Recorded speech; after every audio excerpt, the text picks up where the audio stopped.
बिस्मिल्लाहिर्रहमानिर्रहीम। अस्सलाम वालेकुम।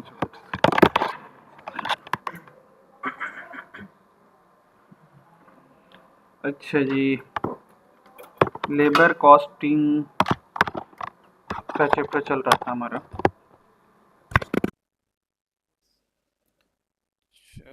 Bonus scheme, flat bonus discuss.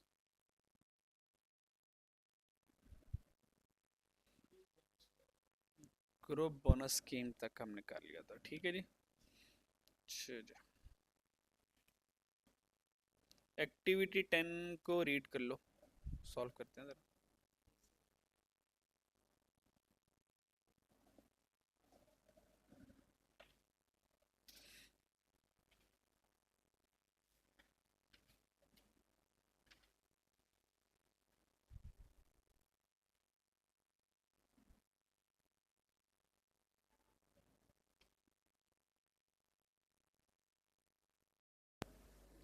Solve करें ज़रा, ट्राई करें ज़रा, शाबाश।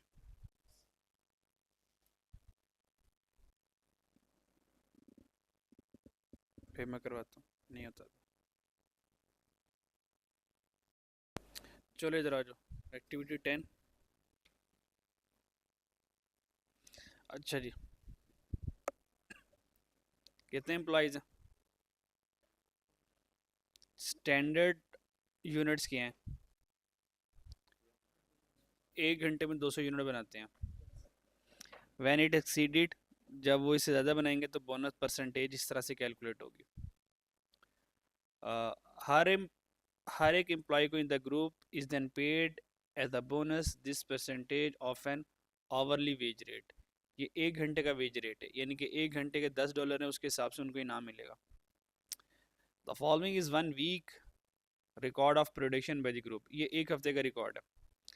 अब 1 हफ्ते में उन्होंने हकीकत में कितने यूनिट बना लिए? हकीकत में कितने यूनिट बना लिए? 1,20,000। ये 1,20,000 उनके एक्चुअल यूनिट्स हैं।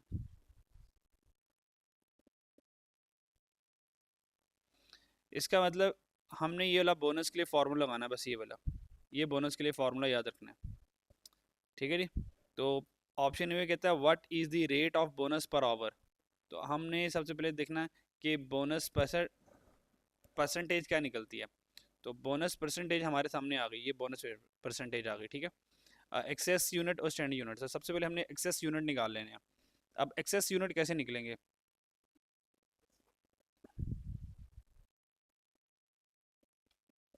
एक्सेस यूनिट्स कैसे निकलेंगे? अगर एक्चुअल यूनिट स्टैंडर्ड यूनिट से ज़्यादा हों,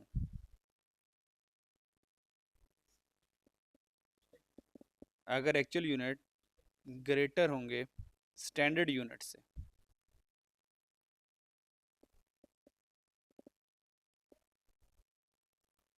तो ही एक्सेस यूनिट्स आएंगे। अगर ऐसा नहीं होता तो फिर नहीं आते। एक्चुअल यूनिट्स कितने बनाए? 120 माइनस कर दूंगा स्टैंडर्ड यूनिट्स। अब स्टैंडर्ड यूनिट्स के लिए क्या दिया हुआ है भाई? 1 घंटे में 200 यूनिट बनाते हैं, और हकीकत में कितने घंटे काम किया उन्होंने? 480 घंटे काम किए हैं। तो 480 घंटों में कितने यूनिट बनेंगे स्टैंडर्ड के लिहाज से?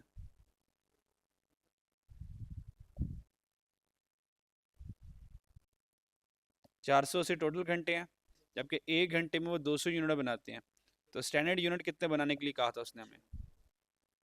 कितना आता है इसका? अंदर 96,000 यूनिट्स उसने स्टैंडर्ड कहा था, हमने तो 120 बना दिए।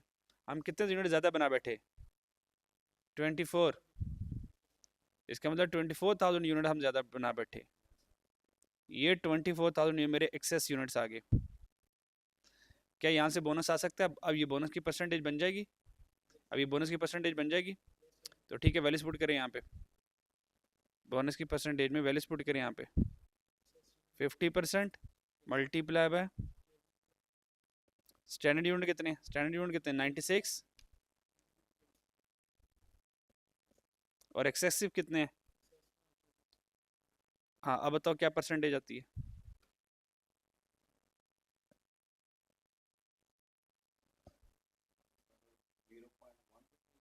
0.0125, यानी कि 12.5%।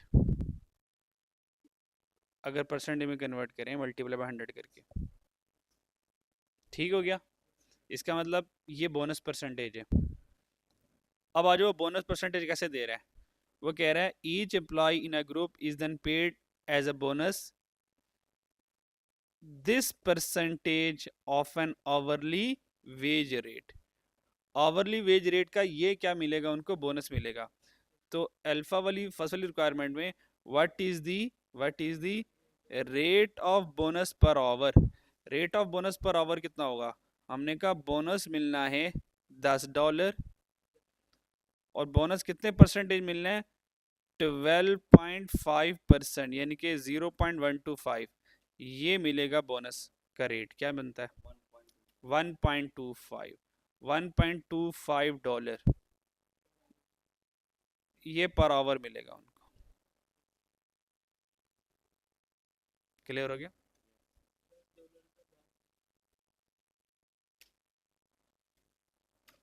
यहीं पे कर लेते हैं यार।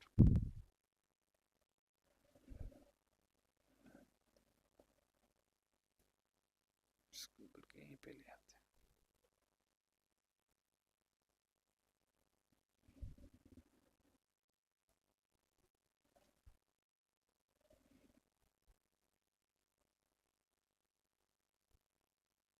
अच्छा जी, तो as per the requirement number A, तो $10 है, मल्टीप्लाई कर देंगे 12.5% से, तो आंसर आ जाएगा $1.25 पर आवर, ये आ जाएगा। और कह रहे हैं what is the total bonus to be splitted between group member. भाई टोटल बोनस कितना स्प्लिट होगा बता सकते हो। हाँ, सवाल दोबारा पढ़ो और मुझे बताओ कि total bonus to be split, total bonus कितना मिलेगा उनको।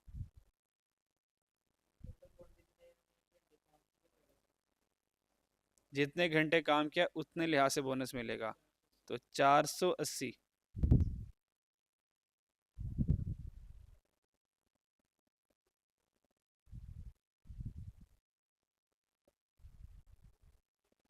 ये तो 1 घंटे का इनाम है ना, तो उन्होंने तो 480 घंटे काम किए हैं।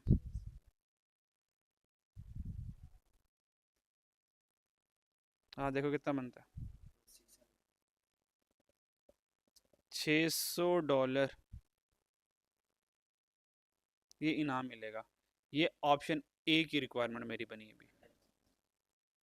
ठीक हो गया, नोट कर लिया करना। अब बी वाला देखो, कहता है if Jen work for 42 hour and was paid 8 per hour as a basic rate what would be her total pay for this. कहता है इस हफ्ते की टोटल पे क्या बनेगी बी। बी वाला तो आसान ही है, कर लो हिम्मत करो बी वाला, बी वाला सॉल्व करो यार।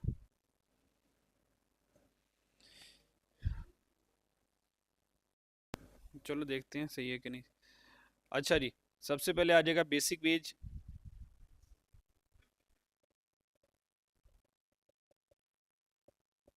बेसिक वेजेस कितनी आ जाएंगी भाई, कितने घंटे काम किया, 1 घंटे कितने पैसे मिल रहे हैं।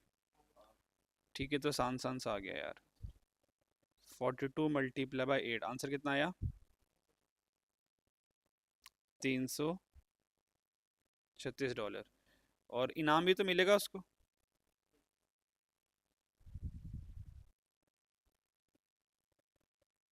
और ऊपर वाले सवाल में इनाम कितना मिल रहा है 1 घंटे का 1.25। और कितने घंटे काम किए उसने 42।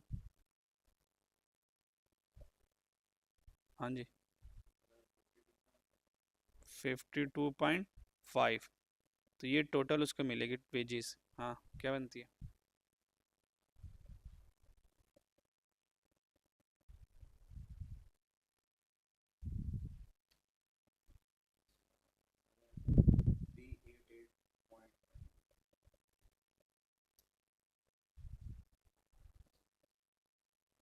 ठीक है जी।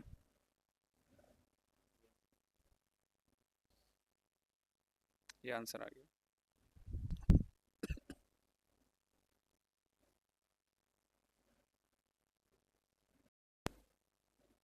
नोट कर लें।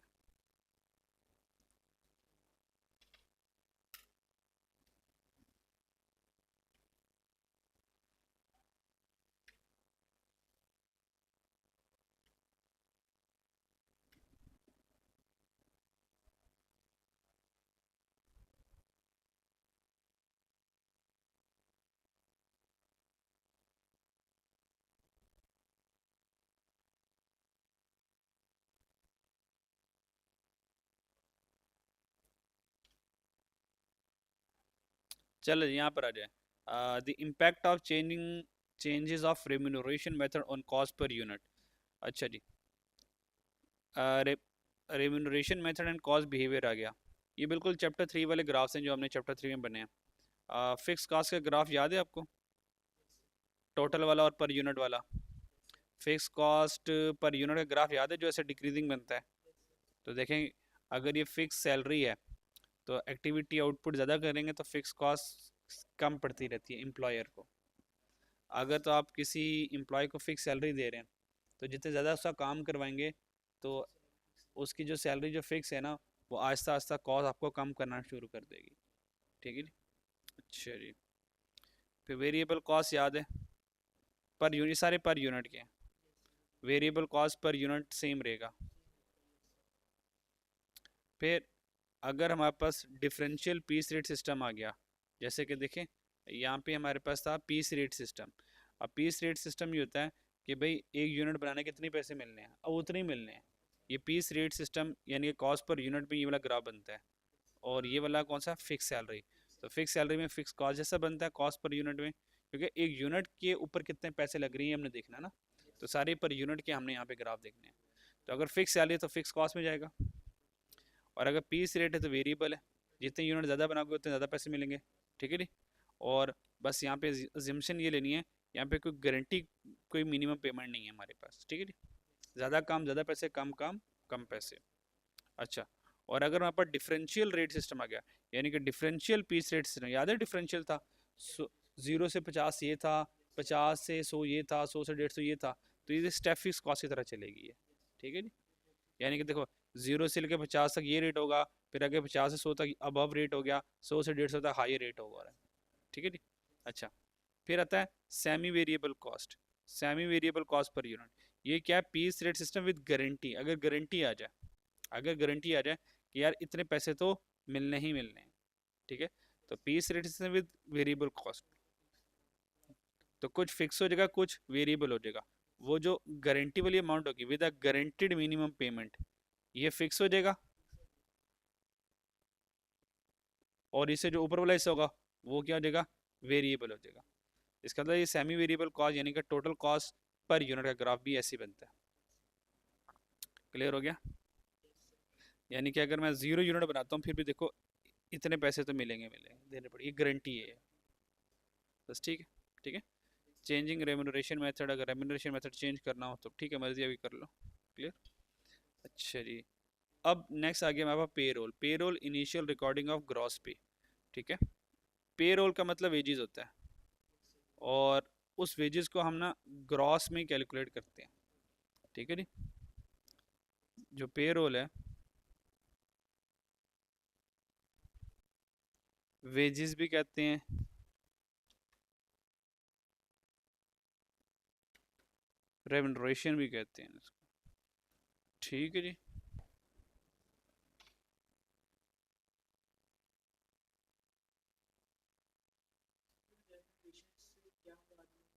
वेजेस, तनख्वाह, सैलरी।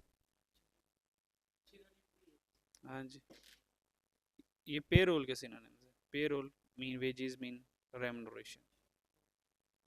क्लियर हो गया। अच्छा, बस आपके लेवल के लिए बता रहा हूँ, वैसे तो थोड़ी सी लंबी डिस्कशन होती है, लेकिन बस जितना आप हमारे सिलेबस में मैं उतना ही बताता हूँ आपको। भाई अज्यूम कर लेते हैं, अज्यूम कर लेते हैं एम्प्लॉय ग्रॉस पे, एम्प्लॉय ग्रॉस पे मान लेते हैं कि $10,000 ये ग्रॉस पे है। यानी कि जब मैं किसी ऑर्गेनाइजेशन पर गया तो उन्होंने कहा यार आपको 10,000 सैलरी मिलेगी, 10,000, ये वो 10,000 है। जब भी सैलरी डिसाइड होती है तो ये ग्रॉस पे डिसाइड होती है, यार 10,000 देंगे आप, मिलता है 10,000 नहीं है। अब ये जो 10,000 पे हमारी सैलरी तय हुई, ये कह लें कि at the time of agreement है।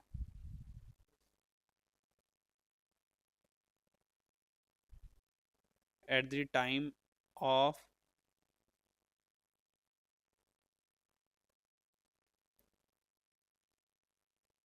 एम्प्लॉयमेंट एग्रीमेंट है। तो जब मैंने एम्प्लॉयमेंट का एग्रीमेंट किया तो उनका यार आपको ना पर मंथ 10,000 मिलेगी सैलरी, लेस पे। ये पे क्या है? इनकम टैक्स, जो गवर्नमेंट करेगा। और पे का मतलब ये होता है पे एज यू अर्न, पे पे एज यू अर्न। अब जैसे जैसे कमाते जाओगे वैसे वैसे हमें पे करते रहना। ज्यादा कमाते रहोगे ज्यादा पे करते रहना, कम कमाते रहोगे कम पे करते रहना। हाँ, तो हम क्या करेंगे, गवर्नमेंट को टैक्स ले लेगी। मिसाल दे रहा हूँ, गवर्नमेंट ने $100 का टैक्स ले लिया मेरे से पर मंथ। क्लियर हो गया?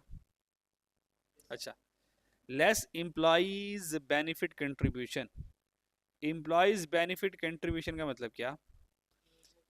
एम्प्लॉयर ने ना एम्प्लॉइज के लिए कोई बेनिफिट रखे होते हैं। एम्प्लॉइज कहते हैं यार तुम्हारे लिए मैंने just like a provident fund, just like a pension fund. तो एम्प्लॉयर कहता है कि यार चलो यार थोड़ी कहानी सुना देता हूँ। ये ग्रॉस पे आपकी सबसे पहले डिसाइड होगी, ठीक है। मान लें हमने कहा कि ग्रॉस पे आपकी 10,000 सेट होगी, इसमें से माइनस कर दूंगा पी ए वाई ई, पे एज यू अर्न। तो हमें बताइए जो पे एज यू अर्न टैक्स होता है, इनकम टैक्स मतलब इनकम के ऊपर टैक्स लगेगा जितनी इनकम।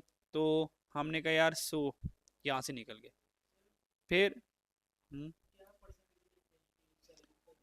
ये इंशाल्लाह आप टैक्स का पूरा के पूरा एक पेपर पढ़ोगे, फिर आप परसेंटेज छोड़ें पूरा टैक्स ही जान जाओगे आप। अभी नहीं, अभी नहीं। हर एक कंट्री के tax slab, tax rate different होते हैं, ठीक है नी।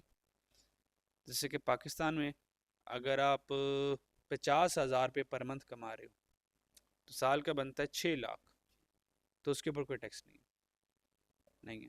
यानी कि अगर 50,000 तक कमा रहे हो कोई टैक्स नहीं है। 50 से ऊपर 1 रुपये भी कमाओगे तो टैक्स में आ जाओगे फिर। ठीक है। अच्छा जी, ये आ गया। फिर इसमें माइनस कर देंगे एम्प्लॉइज कंट्रीब्यूशन।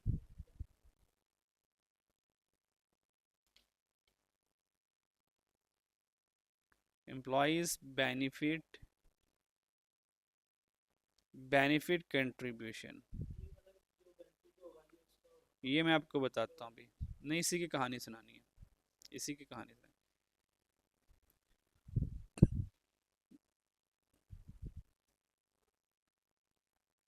ये एम्प्लॉई है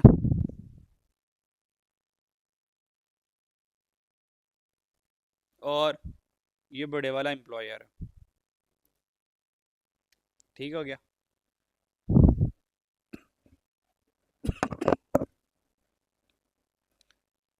एम्प्लॉयर अच्छा बंदा है।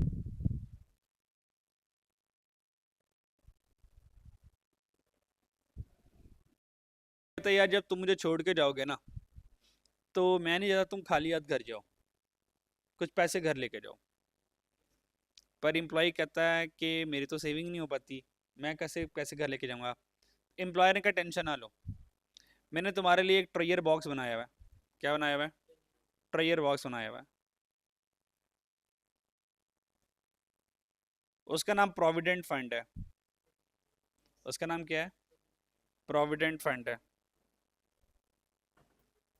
आजा। वालेकुम सर जी, क्या हाल चाल है आपके? वालेकुम अस्सलाम, कैसे? ठीक है सर जी, अब तो दिल ही नहीं लगता। क्यों? बोरिंग से 2 लेक्चर हैं हमारे, ना नमीद। अच्छा जी, तो एम्प्लॉयर कहता है कि यार परेशान ना हो, तुम्हारे लिए प्रोविडेंट फंड बनाया हुआ है।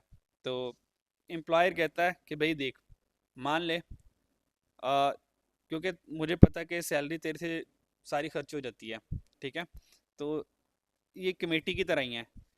ऐसा कर, 100 रुपया तू मिला और 100 रुपया हर महीने तूने इस डब्बे में डालना है, और तेरी तरफ से मैं एक्स्ट्रा 100 रुपया बीच में डालूंगा, यानी कि 100 रुपया तू डाल, 100 रुपया मैं डालूंगा।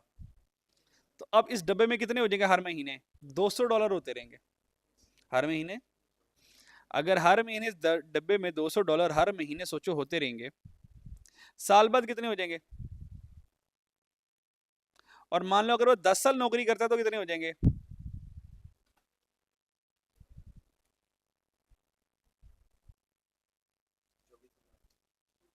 कितने? $24,000 हो जाएंगे।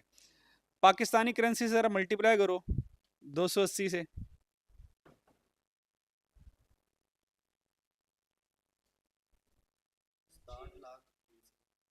ओ, नंबर में बता यार। 6 लाख कहाँ से हो सकता है ओ भाई?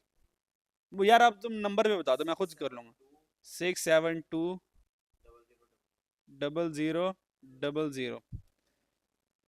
इसका मतलब है 67 लाख, 6 मिलियन, 6.7 मिलियन, यानी कि 67 लाख 20,000, 67 लाख 20,000, यानी कि 10 साल बाद उसके बाद 67 लाख 20,000 हो गए। ठीक है, तो कुछ ना कुछ तो कर ही लेगा इसका। अब ये वो पैसे हैं जो 10 साल तक कोशिश भी करता तो ना जुड़ते, शायद नहीं जुड़ते ना उससे, कभी भी नहीं जुड़ने थे। तो एम्प्लॉयर ने कहा यार ये देख, ठीक है जी, ये है एम्प्लॉय बेनिफिट कंट्रीब्यूशन। अब ये जो 100 रुपीज हैं, क्या ये एम्प्लॉय को मिले हैं? नहीं, नहीं मिले ना, पर मंथ नहीं मिले ना। वो तो सही, वो तो यार पर मंथ की बात करें, मैंने मैंने ये देखना है। अब मैं तो कैलकुलेशन कर रहा हूँ ना पे, ये तो मैं पे की कैलकुलेशन कर रहा हूँ कि हर महीने एम्प्लॉय घर क्या लेके जाएगा। तो एम्प्लॉय ने क्या किया, 10,000 पे एग्री किया था कि यार 10,000 पे सैलरी दूंगा। अब हमने देखना है पर मंथ वो घर कितना लेके जा रहा है। तो भाई इस 10 में से माइनस कर देंगे ना 100, 100 तो टैक्स वाले लेके निकल गए, और 100 तो इसने कमेटी डाल दी अपनी, वो तो इसको मिलने ही नहीं है। क्लियर हो गया? अच्छा, अब इसके अलावा फर्दर चीज़ें आती मैं डिस्कस नहीं कर रहा, लेकिन लेट्स सपोज फॉर एग्जांपल उसने कोई 200 रुपये का एडवांस ले लिया। एडवांस, ये सारी वो ज़रा पैसे खत्म हो गए, एडवांस है ना, अगले महीने मेरी सैलरी में से एडवांस काट लेना, तो एडवांस यहाँ से माइनस कर दूंगा। ठीक है, खैर हमारे सिलेबस में एडवांस नहीं है तो मैं बात नहीं कर रहा। तो बस ये, अब बताओ घर कितने लेके जाएगा? $9,800 ये घर लेके जाएगा। ये नेट, ये कैलकुलेशन होती है। अब इसको इक्वेशन फॉर्म में लिख लेना, gross pay minus tax minus benefit is equal to net पे।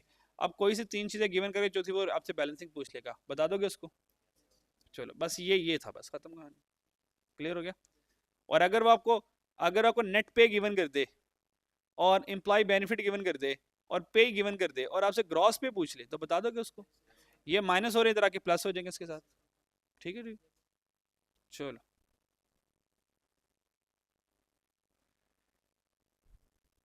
एग्जाम्पल ग्रॉस पे एंड नेट पे, ये एग्जाम्पल है। ठीक है जी। अच्छा जी, और ये हमारे पास सवाल है, कहता है डिपार्टमेंट है में मेरे पास, payment to employee 15,000, income tax 5,000, employee benefit contribution 3400, employer benefit contribution 4,000, 4,000। ठीक है जी। तो ग्रॉस वेजेस कैलकुलेट करनी है।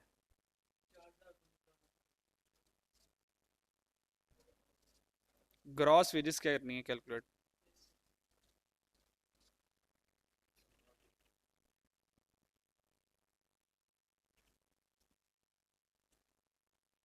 ये पेमेंट टू एम्प्लॉय है, ये पेमेंट टू एम्प्लॉय है।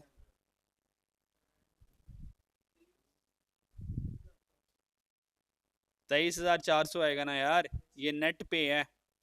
नेट पे में दोनों ऐड कर दे यार, आंसर आ जाएगा, बस इनको ऐड करना है। सही है, तो ये पड़ा हुआ आंसर 23,400। क्लियर? अब आ गए यहाँ पर हैं, ये तो नेट पे आ गई। अगर मैं आपसे ये सवाल पूछूं, ये तो नेट पे हमने कैलकुलेट कर ली, चलो रिक्वायरमेंट नंबर 1 बना लेते हैं। अगर मैं रिक्वायरमेंट नंबर 2 बनाऊं, employer labour cost, employer labour cost या बिजनेस लेबर कॉस्ट कितनी है, वो बता सकते हो कितनी है ये सारी कहानी आपके सामने। एम्प्लॉयर लेबर कॉस्ट कितनी आई है? हाँ, यानी कि हर महीने एम्प्लॉय के कितने पैसे गए। वो इस बंदे को 200 दे रहा है, $200 दे रहा है, वो $100 दे रहा है।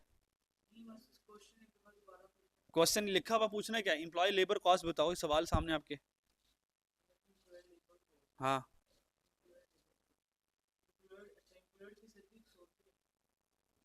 एम्प्लॉयर $100 दे रहा है उसको पर महीने, पर मंथ। कोई हाल नहीं है यार आप लोगों का यार। हाँ, एम्प्लॉय लेबर कॉस्ट कितनी बनी?